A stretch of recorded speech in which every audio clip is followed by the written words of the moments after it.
फुलाबाईच्या हाती असा काय लागला पुरावा की कळाला खुनी लालीचा खरा चेहरा. तर नक्की काय घडलं, चला तर बघूया. तर घडतं असं, आप्पा गोपाळच्या नाकासमोर बोट धरतात आणि त्यांच्या पायाखालची जमीनच सरकते. त्यांचा तोल जायला लागतो. फुलाबाई म्हणते, अहो काय झालं? ते म्हणतात, गोपाळ नाही राहिला. हे ऐकल्यानंतर एकच गोंधळ उठतो.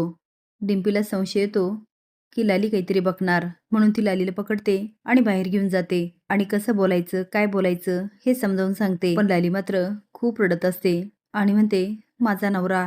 आता देवमाणूस गेला म्हटल्यावर वाऱ्यासारखी बातमी अख्ख्या गावात पसरते. जित्या, मंग्या, लकी सगळेच पळत येतात आणि गोपाळ गोपाळ म्हणून मोठ्याने रडायला लागतात.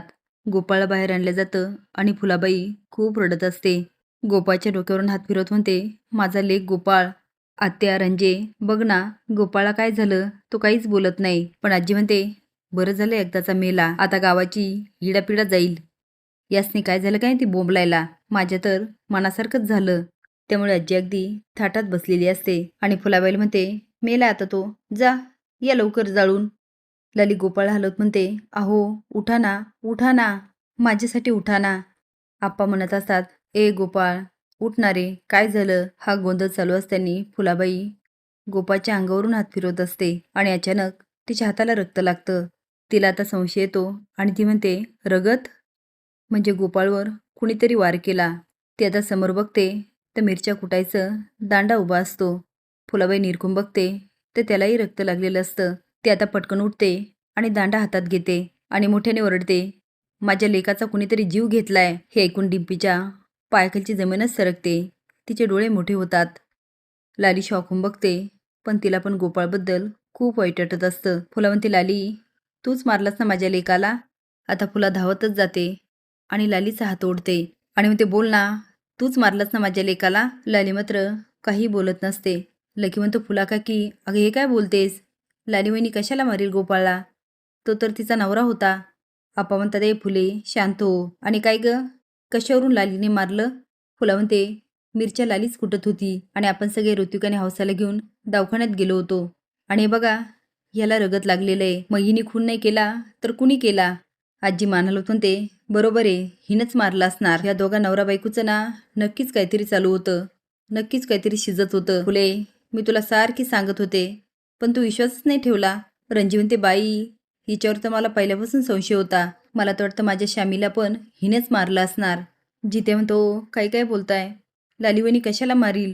बोला ना लालीवहिनी, तुम्ही मारलं का? अहो गोपाळ आमचा देवमाणूस होता. सगळेच लालीला विचारायला लागतात. लाली फक्त रडत असते. डिंपी मनात म्हणते, ही लाली अशीच गप्प राहिली ना तर आम्ही दोघी पकडल्या जाऊ. ती म्हणते, फुला काकी काय काय बोलायलीस ग? लालीवहिनी कशाला मारील? तिच्याकडं नीट बघ ना. गोपाळदादा गेल्यापासनं तिची काय हालत वाईट झाली. अगं तिला तर धक्का बसलाय म्हणून तिच्या तोंडातून शब्द फुटाना. आणि तुझ्याकडे काय पुरावा आहे ग? लालीवहिनीने गोपाळदादाला मारलं? फुला म्हणते, हाय माझ्याकडे पुरावा. आता मात्र दोघी पण चांगल्या शॉक होतात. फुला म्हणते, हातातली काठी बघितली, त्यावर रगत लागलेलं आहे आणि आता हे मी जामकर साहेबांना दाखवणार. लाले आतापर्यंत मी तुला माझ्या पोटच्या पोरीसारखं जीव लावलं, कधी सून मानली नाही, कधी सासूरवास केला नाही. रंजी मला वारंवार सांगत होती पण मी तिचं बी ऐकलं नाही. तिचं ऐकलं असतं तर आज माझा गोपाळ जिवंत असता. बोल लाले, का मारलंस माझ्या लेकाला?